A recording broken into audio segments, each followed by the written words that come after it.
And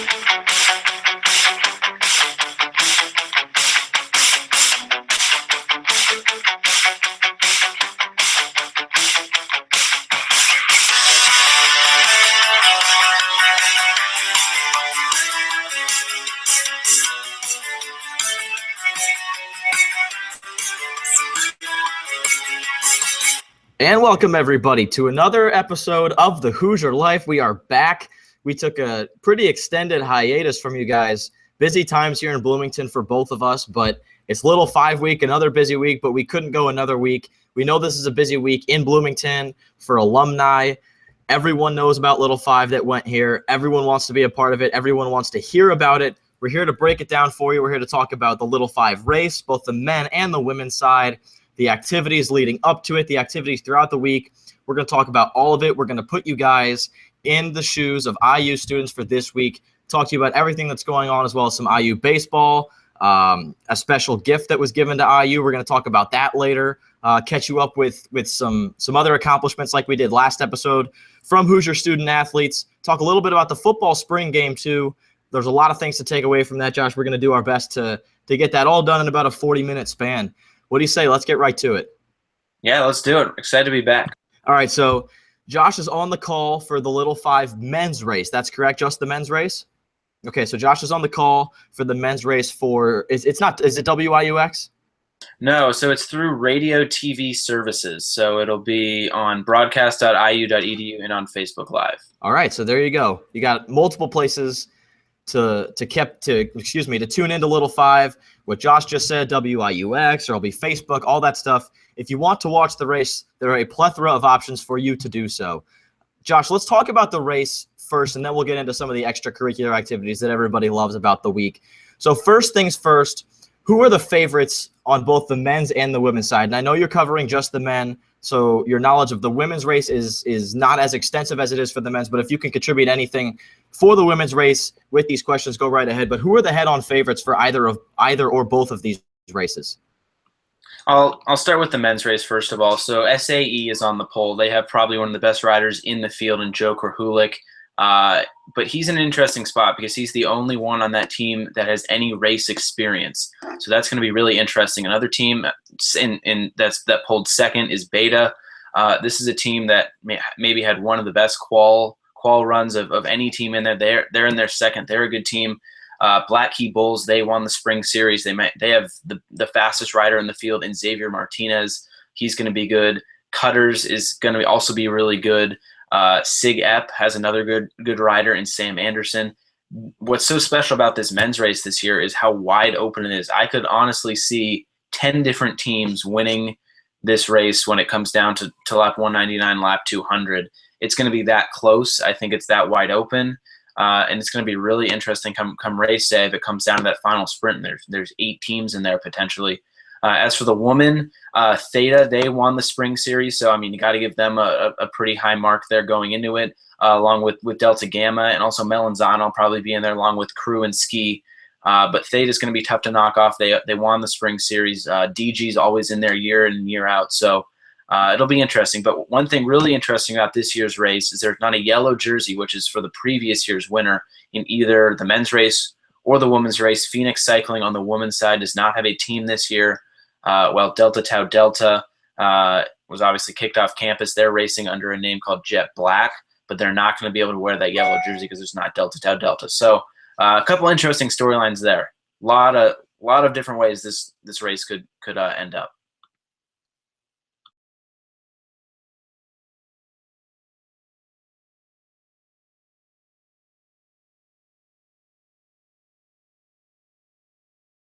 Oh, excuse me. I was on mute there for a second. Josh completely called me out. I must have missed the button. What I was saying, it's interesting to see Phoenix not right there, not in the race. Did they just beat out Theta last year, or was it a different team? Am I mistaken? I think it was, and the reason why they aren't in it this year is just because they didn't have enough, I think, people that wanted to do it. Tabitha Sherwood was really their only big rider in that race on the women's side, and she was the one that just crossed the finish line just milliseconds before the other team. So that's they just kind of fell apart. Didn't have the riders this year. Yeah, and Theta, like I said, is perennially a top 3 finisher. They've got a couple victories under their belt, and I know Delta Gamma's got a couple first-year riders and some leadership that they're going to lean on down the final stretch.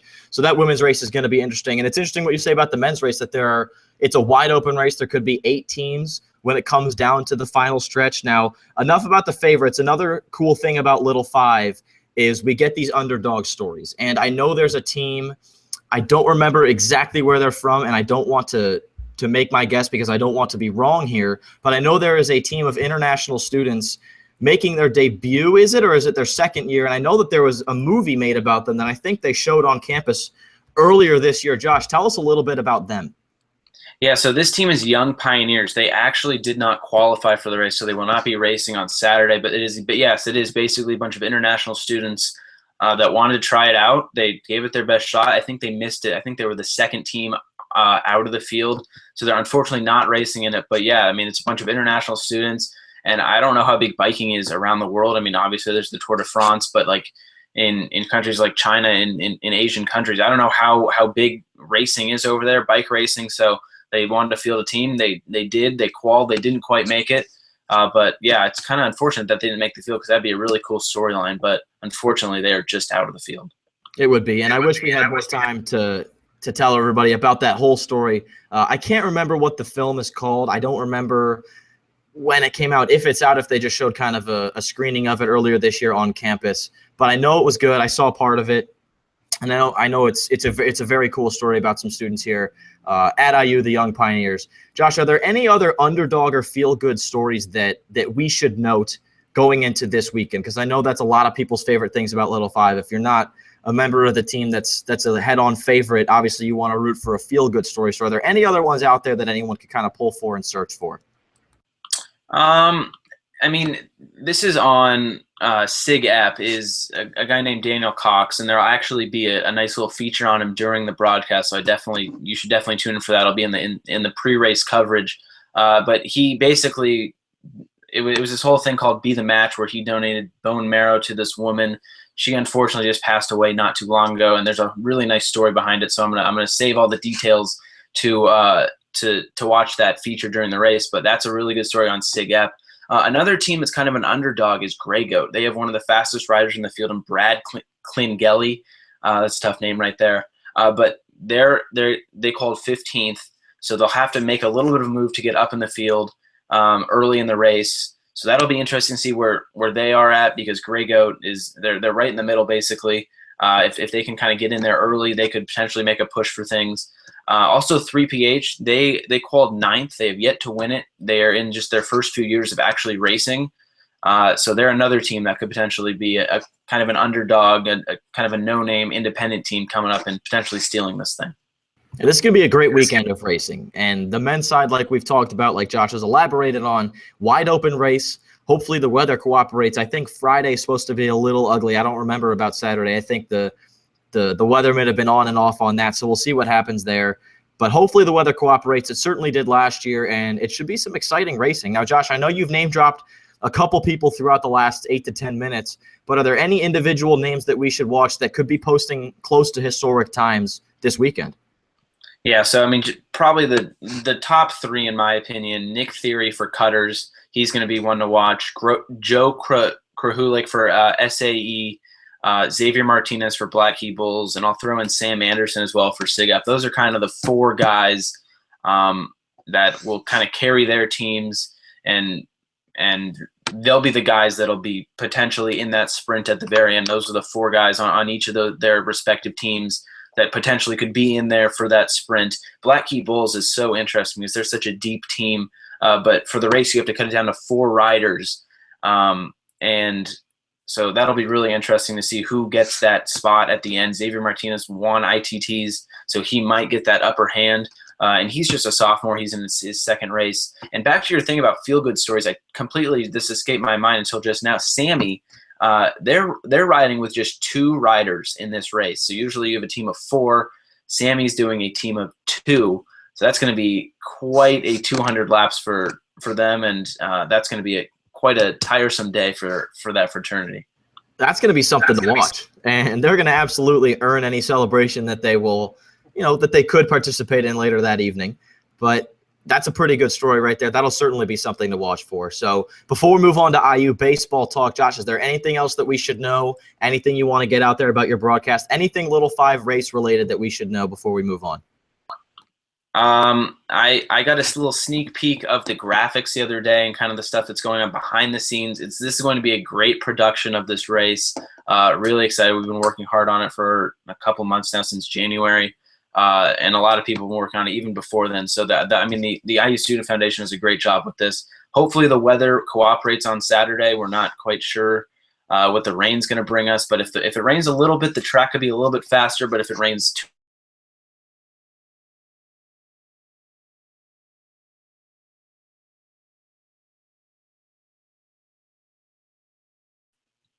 I think we lost you there, Josh. Yeah, Josh is still frozen.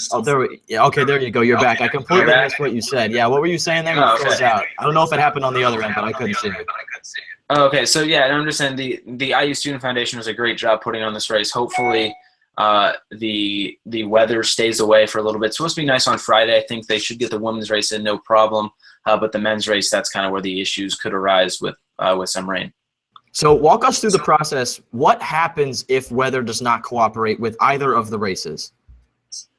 So, I mean, they're going to try to run it if it's just in rain, because actually if it rains just a little bit and the track gets a little damp, the track is actually a little bit faster, which is interesting. But if it rains too much and the gutters cannot handle the water, that's when problems. So hopefully it just rains a little bit.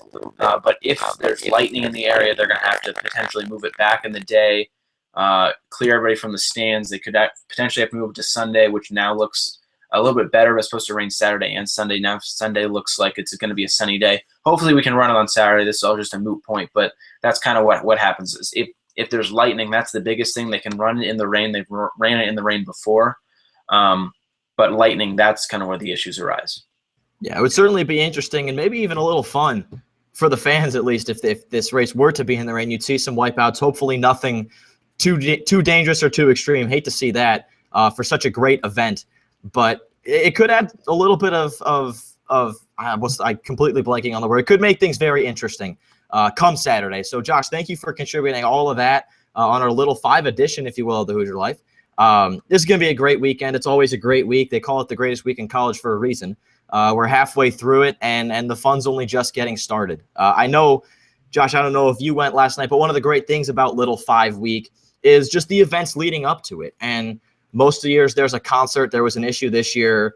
No official word was said on what happened. We can all speculate, but I'm going to keep the speculations out of this. Just let you guys know that it was canceled for undisclosed reasons. We'll leave it there. But last night, Daniel Tosh was in the house. He was at the IU auditorium, and he did about a 2-hour stand-up with a couple of his writers. So he went on for 10, 15 minutes and then brought one of his writers out. They went on for 10, 15 minutes.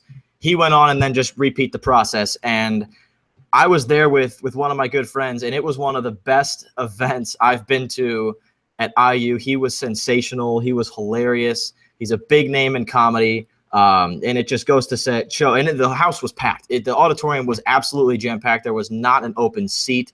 It was full of laughter the entire time, and just another great event put on by IU. There are other events put on, by fraternities and every little groups and organizations here and there throughout the week, but just another great event put on by the university, forever making this, I guess, extending its tradition of being the greatest week in college. So that's just one thing that I've participated in this week that was just awesome in quite a great week. Yeah, no, I mean, you said it's the world's best college weekend, and there's so much that goes into it, and it's all based around a bicycle race. That's kind of the weird thing. It's all based around a bicycle race. It's in its 67th year, 30th race for the woman. So it's such a unique event. These riders just they put it all out on the line. It's not a safe thing by any means. You could get big injuries from this, and you really only remember who gets first place. So it's such a unique event, and all of Bloomington kind of rallies around it, and it's something that alumni come back for and students love on campus. So it's just a fun time here in Bloomington right now. Certainly is. It certainly is. Now, all right, let's move on to some IU baseball. They've had a pretty hectic couple weeks since we spoke to you guys last. There's been an offensive surge for one guy. We got a couple pitchers that are starting to find their groove. And this IU team is 5 games over 500, 19-14-2 is the record. They've got a game this afternoon or later this evening for our live audience against Butler in Bloomington. They travel to Ann Arbor over the weekend. And then next Wednesday, I believe, Tuesday or Wednesday, I think it's actually Tuesday, they play Ball State at Victory Field in Indy. I know they did it last year. It was a great success. They're doing it again this year. I'll be there. It'll be great fun. They've won 4 of their last 5. A complete shootout against Minnesota the other day, a 13-12 victory. No, I did not read that wrong. It was a 13-12 victory for the Hoosiers. But Josh, what has been going on with the baseball team so far? Give us a couple observations that you have noticed over the past few weeks.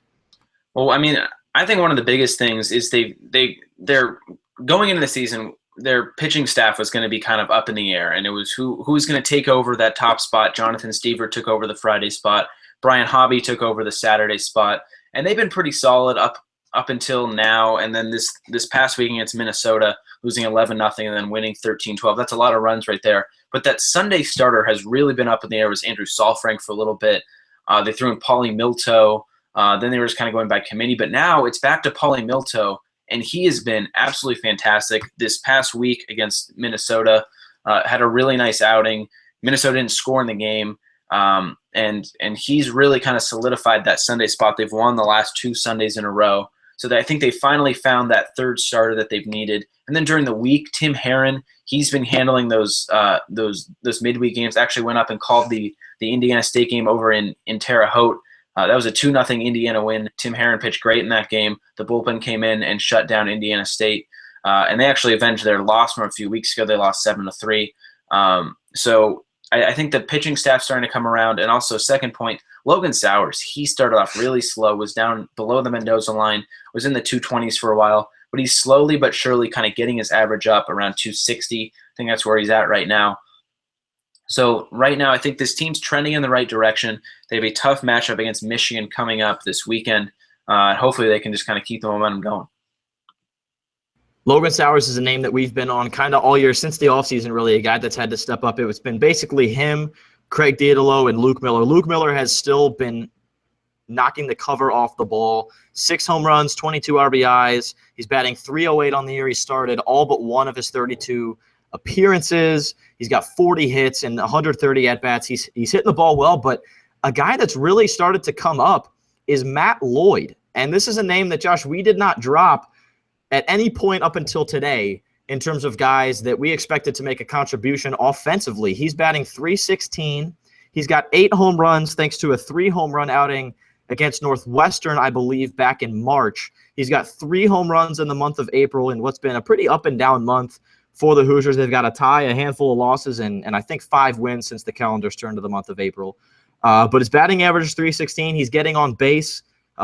He's avoiding strikeouts, which is good, and he's been walked a few times. I think he's walked 6 times since the conclusion of that Purdue series. I think even including that final game of that Purdue series, that rubber match. But he's been great offensively, high slugging percentage, highest on the team, .611 right there.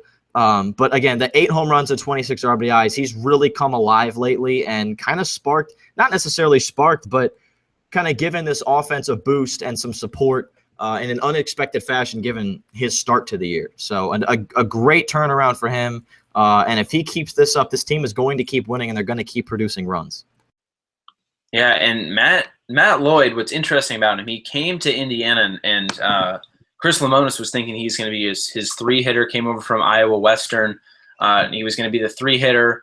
But he just didn't really produce early on in the season. Then that Northwestern series came around. He was 9 for 14 and won National Player of the Week, Big Ten Player of the Week. He then kind of went into a little bit of lull for a little bit, but now he's back to where he was during that Northwestern series. Pretty much, he's doing great at the plate. But what's also really interesting about him, he's their team. He's this team's closer. He comes in the 9th inning, got 2 saves against Northwestern. And he's playing 2 ways. I don't know how many players play 2 ways, but I guess Indiana's got one in Matt Lloyd, and he's been fantastic this year, like you said. He's got the highest ERA on the team at 2.16, and it's really not even close. It hasn't started yet, like you said. He's their closer, but 10 appearances, 3 saves. In 16 and 2/3 innings, he's allowed 15 hits and 4 earned runs with 11 strikeouts, 3 walks, and he has not allowed a triple or a home run yet in 10 appearances and, again, almost 17 innings. So guy's been getting it together behind the plate, and he's been giving batters some trouble of his own. So he's kind of been their Swiss Army knife lately, and you could make an argument that thus far he's their most valuable player. Obviously, there's still a good amount of season left, but so far he has been almost irreplaceable for Indiana. Yeah, and also another big key, we've talked about this guy a lot, but Jeremy Houston, he was out for a while. He strained his hamstring against in that series out against Hawaii. Sorry about that. And he's kind of come alive lately, and he's kind of put a little spark into this team lately. He wasn't there against Purdue, but he's kind of come back since then, and he's been really, really good. His defense just impresses you like none other. He gets everything in the field, makes it look easy, makes a nice throw over to first every single time, and he's just a freshman. He is so fun to watch. He's right at the bottom of that order. He turns it over most of the time, and he's going to grow into be a really, really good player if he decides to stick around Bloomington for a while. Absolutely. A lot of things to watch with this team, and like you said, Josh, they've got a tough series against Michigan in Ann Arbor this weekend. Then they've got Ball State at Victory Field, and then they've got 6 straight games at home. I think they have, if I'm looking at this right, 10 of their next 11 games are going to be at home. So there's a big opportunity for them to impress the home crowd. I know the students are going to be gone for a good amount of those. I think, yeah, they've got Maryland during dead week that weekend before finals. That'd be a nice outing for you students if you're looking for something to do as a nice break for studying for finals, as we love to do here. But then they've got Xavier after the students are gone, and then they travel to Lexington, and then they've got Penn State and Louisville before they round out their season in Columbus to face the Buckeyes. So a lot of home games left for IU. They're over 500 right now. They're starting to hit their stride a little bit. They're a little unpredictable, as a lot of Indiana teams have been as of late, just throughout the school. But they've got it together. They're finding their groove, and they've got guys that they can lean on to produce both on the mound and behind the plate. So they're going to be interesting and fun to watch as the year concludes. And who knows, they could make a run in the Big Ten tournament, which is going to be at Bart Kaufman in Bloomington at the end of May. So if you're around town, absolutely check it out and root on the Hoosiers. So, Josh, unless you have anything else to add here, we'll move on to football. We had a spring game last week. John Gruden was in the house. That was something else. There were a couple things I learned, a couple things I wish I had learned that unfortunately appeared to be the same. And again, it was a spring game. Not everyone suited up. I know Nick Westbrook was on the sidelines in his jersey, but no pads. Not everyone suited up. I don't remember seeing Camion Patrick out there, a guy that everyone's very excited about.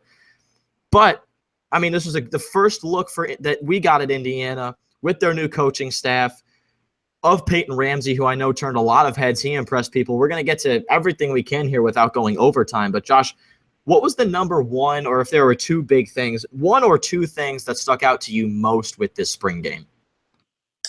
I think, first of all, it was the play of Peyton Ramsey. We've heard so much about him, and obviously Richard Lego, he's the incumbent starter. We'll see if he wins that job. I think things are leaning that direction. But Peyton Ramsey, he was impressive. I didn't really know what to expect from him. I hadn't seen him play before. I didn't see him in practice before. He really impressed me. I didn't realize he can scramble. He can throw the ball very well. I think he could develop into being a very good quarterback for this Indiana team down the line if he does not start this season. But, I mean, if Richard Lego starts this season and he struggles at the beginning, there's going to be pressure put on by Peyton Ramsey to potentially kind of move up the depth chart and potentially take Lego's spot if things aren't going his way. He really impressed me. Also, Alex Rodriguez was very impressive as well. He was the starting running back for, I don't remember exactly what team it was, Cream or Crimson, whatever. But whatever team he was on, he impressed me because Camion Patrick wasn't playing, Mike Majette wasn't playing. There were a lot of injuries to the running back position. So this was a time for him to kind of create a name for himself, I guess, a little bit. And he did that, in my opinion. He had a touchdown in that game. I think it was the game-winning touchdown. And he ran the ball well. You really need depth at running back, especially with Camion Patrick, who seems to be very injury-prone. So it'll be really interesting to see what kind of that running back position looks like. But both of mine on the offensive side of the ball, because I think that's the side of the ball that needs to prove themselves the most going into this season. I think that running back situation is going to be the storyline to watch throughout the year because, like you said, Kamion Patrick has proven to be pretty injury prone. And I understand that he played last year on a bad knee a lot, but this is a team in IU that has depth at running back. Mike Majette, Cole Guest, hopefully he's healthy. Alex Rodriguez, like you said, and obviously Kamion Patrick, and with the departure of Divine Redding, a lot of those reps are pretty much up for grabs. And Kamion Patrick, look, we've learned so far that, like you said, he does get hurt often. If that continues, he's not a guy that this team can lean on to get 20, 25 reps a game. Maybe give him in the realm of 15. And they have guys to give the ball to outside of that. Alex Rodriguez ran hard. Cole Guest is shifty. Ricky Brookins, too, we forgot to mention him. They've got names and a couple incoming freshmen that the offensive staff, I know on National Signing Day, was excited about at the running back position. We won't see. Obviously, we didn't see them in the spring game. We may see them this fall. They may get redshirted, but they have about 5 guys on the roster right now that they could plug in at running back at any point in any game and expect something from them. Not to mention these 2 freshmen. We'll see, what their expectations are once they come in. But that, to me, the running back situation is going to be the storyline to watch. It's going to be the most important storyline going through the season because obviously they've got 2 quarterbacks. Most teams only have 1. I think Peyton Ramsey was fantastic. Honestly, Richard Lego did not impress me at all. I don't think I'm alone with that. He looked the exact same as he did last year. He made some bad throws, some inaccurate throws. He still has a cannon for an arm. He made some bad reads. He doesn't really read the field twice. He looks at his primary target. If nothing's there, he kind of panics. And he's not that accurate when he's under pressure. And Peyton Ramsey adds an element where he can scramble when he's under pressure. I thought he was great. He found the end zone with his feet at least once, if I recall correctly. Lego started 0 for 2 on just a couple of short checkdown passes. So, and I also don't love how it seems as though whenever Lego does make that read and his first target is not there, he'll always check down a running back just to go out in the flat and he'll pitch it to him. And I feel like it's a loss of yardage every single time it happens. I can't remember the last time it panned out. But, the coaches said that Lego has grown a lot this offseason. He's learned a lot. He's watched a lot of film. His arm's gotten better. I didn't see that, but again, it's just the spring game. They're not fully focused. It's not August. It's not September. It's definitely not October. It's April. So we'll see what happens. But at first glance, he looked pretty similar to me, and he was making a lot of the same mistakes that he made last season. And that also says that it was tough to read just how good one of those defenses was. And, it wasn't first team, second team, so it's tough to get a read. But I couldn't quite tell how good – I don't know what team he was on, Cream or Crimson. I couldn't tell how good the opposing defense was because, last year Lego gave opposing defenses a lot of gifts. And he did that a couple times this year. There weren't a ton of turnovers. There were some bad throws. But they didn't really move down the field, and he wasn't very creative with the ball, and I liked what I saw from Ramsey. Now, again, this is Lego's job to lose at this point, but if he struggles early on in the season, he's going to have some pressure right on his tail from Peyton Ramsey. So I think that's going to be the 2 stories to watch going into the season and as the season starts will be the running back and quarterback situations. It's going to be really, really interesting, and the starters on night 1 against Ohio State and Kevin Wilson may not be the starters 3 weeks after that. Yeah, and it's really interesting because, you get thrown right into the gauntlet in Ohio State. That's going to be a team that's ready to go. They're going to be a top 5 team, and that's one of the best teams in the country right there. But after that, you really got to get things in line because you play on a Thursday, so I guess you have a few extra days. But those 3 non-conference games after that against Virginia, Florida International, and Georgia Southern, those are I don't want to say must win, but those are games you need to take care of. 2 of them are at home. You're on the road to Virginia in an ACC team, but you need to be ready to go for those games because the Big Ten's tough. You play Michigan, Ohio State, Michigan State, Penn State, Wisconsin this year. That's in the rotation. So you can't really mess around in the Big Ten schedule. You got to win the games early in the season, just kind of bank some wins, and then you can afford a couple mistakes later on in the season. But if you're not ready to go from week 1 or week 2, it's going to be tough to get that 6th win. I was looking at the schedule. Maybe you could get up to 8 wins, but maybe you could get as little as 5 wins. So it really depends. You got to be ready to go right when that season starts. But I think Tom Allen is going to have this team ready to go. The defense is going to be good. You have a lot of returning players on that team. Tigray Scales, Rashard Fant, Jordan Crawford in the defensive backfield. So there's a lot of good players returning. It's just I think it's still that offensive side of the ball. Is that going to be ready to go week 1?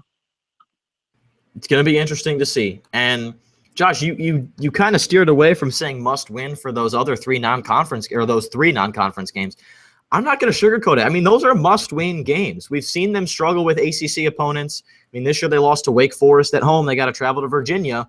Who knows what's going to happen there? And obviously, starting the year with Ohio State, you're likely ending with a loss. We don't know what's going to happen. Anything can happen on the opening Thursday of the college football season, as we've learned. But this is, Virginia's a team that's going to they're going to give them a run. They're pretty similar to Wake Forest. Not the best ACC opponent out there, but certainly one to take seriously. Florida International, a team that kind of gave them a run last year. If it weren't for those Tom Allen takeaways, who knows what would have happened in that game. And Georgia Southern plays, I feel like, the entire SEC every single year. So they're a team that has played the best talent in the country. And Georgia Southern opens the season at Auburn, a team with pretty high expectations this year. So they're coming out swinging too. And, I'm not going to say that they're going to lose all three of these games, or they could lose all three of these games. Frankly, they should go undefeated. Indiana should. But, I mean, even down to Georgia Southern, they're going to get a fight from all three of these teams. I think Georgia Southern is going to give, like I said, their experience. They play these SEC teams just because they're right there in the middle of the dead center, the epicenter of SEC country. They play the backyard of the SEC championship, and geographically, it's the center of the SEC. So they know what they're doing. They've played tough opponents before. Indiana's they have to come out swinging. They play Ohio State that Thursday. That's not a secret, but down the road, the offense is, starting jobs are going to be up for grabs almost every single week. Yeah, and I mean, you have good position players. I mean, you got Camion Patrick in the backfield. You got those other running backs. You have great receivers. The offensive line might take a minor step back just because you don't have Dan Feeney in there. But I don't know. It's going to be really interesting to see how the season starts and how it ends. Because like you said just a minute ago, there can be different starters week 1 and than there are in week 11 against Rutgers or against Purdue at the end. So it'll be really interesting, but it's closer than we think. It really is. Most spring games are out of the way. So unless you have anything else to add, Josh, on football, we'll move on here to a segment that we like. It pretty much summarizes the idea of the show, but it's got probably the worst name of any segment we've ever done for our shout-out segment. Our challenge to you, we're going to open up our Twitter for you guys to come up with a better name for this, because it's beyond bland. I don't really know. I can't come up with anything on the spot, but we'll come up with something more interesting to get you guys more intrigued by it. But basically what it is, if you didn't listen to the last show, which was a couple weeks ago, basically we're going to find a couple of the stories that were buried, or a couple of the stories that are worth talking about that don't cover, any of the couple major topics that we get to earlier in the show. We can only talk about so much in a half hour. We get together a couple stories that happened within the realm of IU, or more specifically IU athletics, throughout the last week or two, and we just share them with you guys so you guys know what's going on here. Josh, I'll start us off here. The Memorial Stadium renovations just got two or one, I don't know exactly what it is. I think 2-for-1 deal on some nice gifts with the renovation process. I forget what's it going to. The Excellence Academy is what it's called. The Excellence Academy, which is basically it's going to be in the south end zone of Memorial Stadium, where all the athletes that's where they're going to get, treatment, where they can work out, all that stuff. It's going to be kind of their go-to destination, I guess, athletically for anything that they need. And the Irsay family, if that rings a bell, it's because it's the family of Jim Irsay, just donated a nice gift to the IU Athletic Foundation for this. And also, I hope I don't butcher this name, the Hancock, Hiltoon, and Cato family for the bicentennial campaign, also going to the Excellence Academy in the south end zone of Memorial Stadium. That is, the groundbreaking ceremony, I think, is going to happen in the next month or so. I know they've already knocked down the scoreboard. It was pretty empty over there during the spring game, just a giant mound of dirt ready to be constructed. But they're going to fill the bowl. It's going to look gorgeous, and it's going to be another cutting-edge addition to IU athletics. So 2 very generous gifts from the Irsay family and the Hancock, Hiltoon, and Cato family. Again, I hope I'm pronouncing that right, because their generosity to IU is invaluable with this great gift that's going to go and put IU a cut above, hopefully, in recruiting. So that's my story for the week. Yeah, no, that's going to look fantastic when it's done. The pictures do look really good. My shout out of the week, I mentioned him earlier in the show. I'm going to go with Paulie Milto. I just really think he's kind of been that glue guy for this team that's gotten this team. I think he's kind of elevated them just a little bit, and he's come into that Sunday role, and he's done a really good job. He pitched in that Sunday game against Northwestern. He pitched 6 1/3. Andrew Saalfrank only pitched 1/3 of an inning that night, but Paulie Milto has really solidified that Sunday starting spot. And they were kind of unsure what his role was going to be. They were going to put him in the bullpen. And that's where he was early on in the season, but now they've moved him to that starting role on Sundays.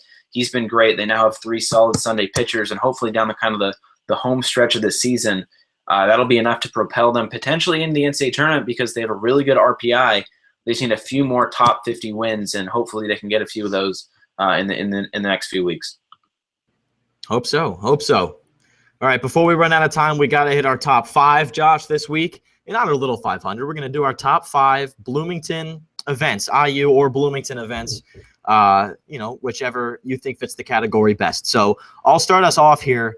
This was tough to put in order because a lot of them are pretty similar, and they all feel like number 1 in the moment. So I'm trying to take my recency bias out of this equation, if you will. But my number 5, I'm going to go with IU football versus insert top 10 opponent here because they play at least one every single year. This year, Ohio State on opening night on Thursday under the lights, Kevin Wilson's return. That is going to be something. If the Ohio State game of 2015 is any indication, that game is going to be crazy lit. I think the students are going to pack the house. They don't have any other distractions that a typical September Saturday in Bloomington would provide. It's a Thursday night. There's no other place to be other than Memorial Stadium to debut Tom Allen's regular season Hoosiers because he coached in the bowl game. But number 5 Bloomington /IU event for me is going to be IU football versus top 10 opponent because there's one every year at least. Yeah, that's always a fun one, and Ohio State's going to be really fun. My number 5, I'm going to do Welcome Week. I know there's a lot of bad things that go along with Welcome Week, but there's also a lot of good things. And you get to come back to Bloomington. It's fun to move in and everything, and just kind of get settled back into school before school kind of really kicks off because you got those first few days of classes and just kind of passing out the rubrics, whatever. But I really enjoy Welcome Week, just getting back into Bloomington, going back to all my favorite restaurants, seeing friends from that I didn't see over the summer. So it's always good to come back to Bloomington. I guess I've only experienced now 2, 3 coming up in August. So Welcome Week is going to be my number 5. I like that a lot. You're going to see that later on my list, not too much further down. Number 4 for me is probably Hoosier Hysteria. And I know that, the fact that we're with Assembly Call, I can't believe I'm about to say this, but I have not yet been able to go to Hoosier Hysteria. You heard that right. I've been out of town for multiple reasons during both Hoosier Hysterias, and I hope to be in town this year because I want to see what Archie Miller does with it if the guy even has it. I mean, the guy is all business. Frankly, I wouldn't put it past him to kind of put an axe on it completely. Obviously, that was mostly sarcasm. But the guy is all business, and what he's going to do with the program is going to be awesome. I cannot wait. I'm already ready for it. But due to the fact that I have not yet been for various reasons, and the fact that it's only one night of the year, I'm going to go with Hoosier Hysteria at number 4. That's always a good night. I went freshman year, didn't make it back in time. I was traveling back from the Northwestern game this year, but it was really cool. Freshman year, I'm sure it'll be really cool with now Archie in charge.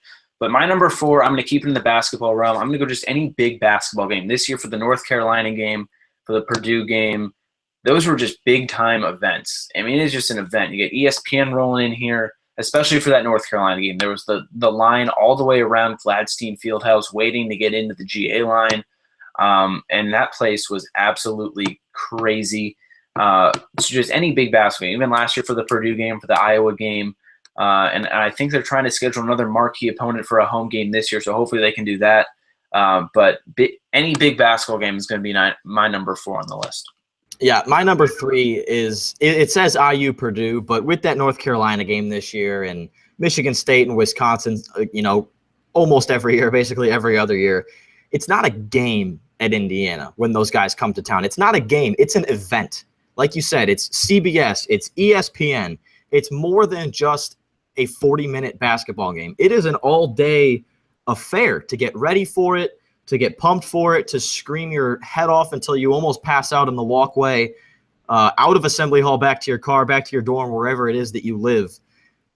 It's an event. These big games in Assembly Hall are events, and it falls at number 3 under the category of top Bloomington events. You know, it's more than just a game when these big teams come to town. When Purdue comes to town, anytime, it's an event. So number 3 for me is IU Purdue basketball, but you can also interchange it when they do bring that marquee opponent like the champions, the current champions, North Carolina Tar Heels, who Indiana beat this year. That was an event. I was at Assembly Hall for the first time in my life in 2013, the day before Super Bowl Sunday, when number 3 IU hosted number 1 Michigan.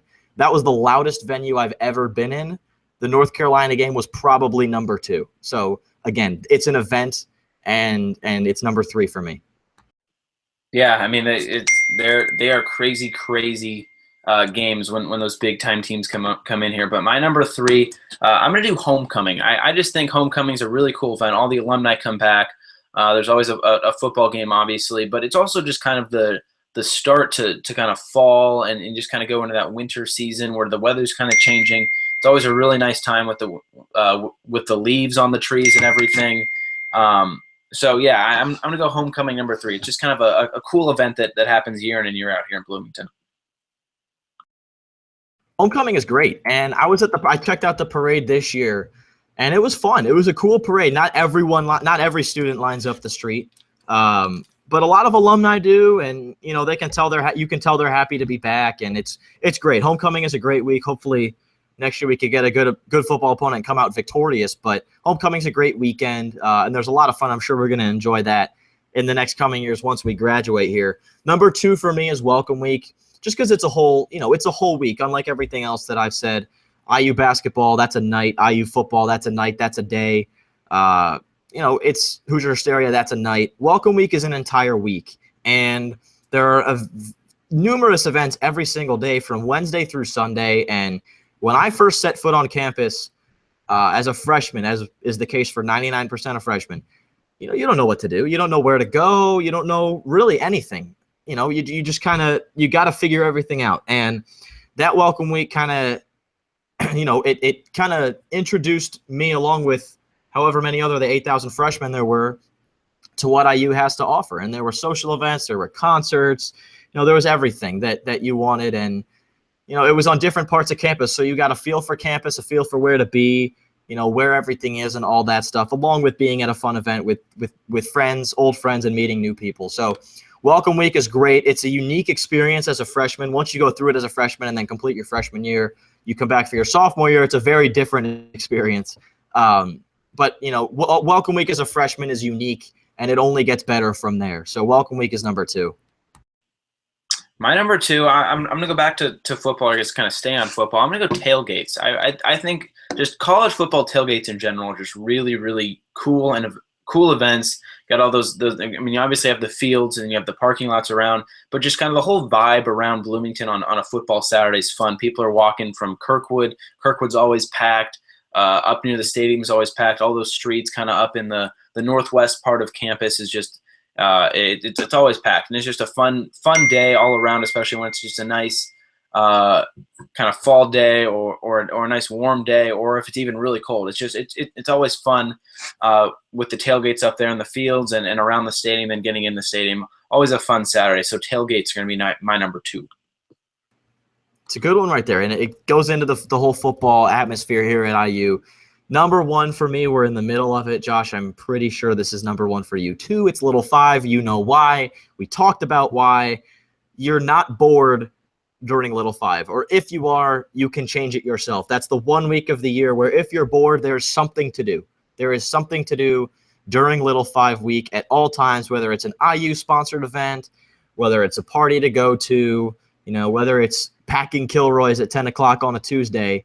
There's something to do during welcome week at almost all time, during Little 5 week at almost all times. I just talked about welcome week for a minute now. It's stuck in my brain. During Little 5 week, there's always something to do.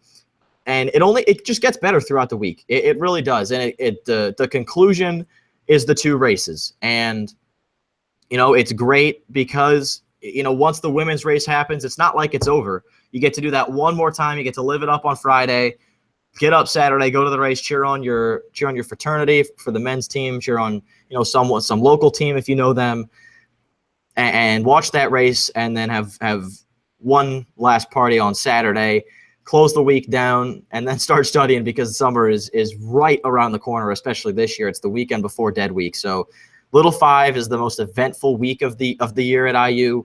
It's the most fun week, and, there's a lot of things right with it and very few things that are wrong. Little 5 is a great time, and just the general vibes of everyone on campus it's infectious. The vibes are infectious. Everyone's in a good mood, and it picks you up when you're down. And when you're in a good mood, it just makes you feel like you're in an even better mood. So it's something special, and it's called the greatest week in college for a reason. So Little 5, number 1. Yeah, and the biggest thing about Little 5 is just how unique it is. No other school has anything like this. I mean, Purdue has Grand Prix. Some other schools have something similar, but there's nothing like Little 5, like the Little 500. There's been movies made about it. One Day in April is really good. Breaking Away is really good. And people just flock to Bloomington for a bike race, and you don't get that in any other part of the country. Indiana, especially, I mean, obviously with the Indy 500, they love racing, and this is so unique for students to participate in. They train so hard, and it's just unique. Other schools don't have something like this, and that's why Little 5 is what it is. And it's great to be a part of it. And we're in the middle of it right now. It's Wednesday of Little 500 week, so still a long week ahead for sure. Yeah, it's Wednesday Little 5 week, and we still took the time out to talk to you guys about it. So tune into the Hoosier Life every week. We bring you the best stuff. But no, that'll do it for us today for our Little 5 edition. We jam-packed this episode. Constant content. I love it. It was a great episode. Hopefully we got you guys ready. If you're going to tune in, if you're not in Bloomington for the race, please do. You can see Josh, hear his lovely voice on the broadcast on Facebook and where else, Josh? It's on broadcast.iu.edu. You'll be able to stream it right there. Pretty simple right there. 3 words, broadcast, IU, and EDU. Remember those. Go to it on Saturday. Tune into the races. Absolutely stay tuned. It's going to be a busy week here in Bloomington. Again, I hope we gave you everything you needed to know. If not, you know where to find us on Twitter. In case you don't, I am at M_Dugan44. Josh is at Josh Eastern, and together we are at the Hoosier Life. Thank you for tuning in. Hopefully we can get to you guys next week. It'll be a busy week, and the week after that will be even busier with finals and everything. We hope you understand. You've been through this before if you're not going through it with us. So stay tuned for when we're going to come to you guys next. Be sure to tweet at us. Anything you want to know about Little 5. If you like the show, if we can improve the show, let us know. You know where to find us. Thanks for tuning in, and we'll talk to you next time.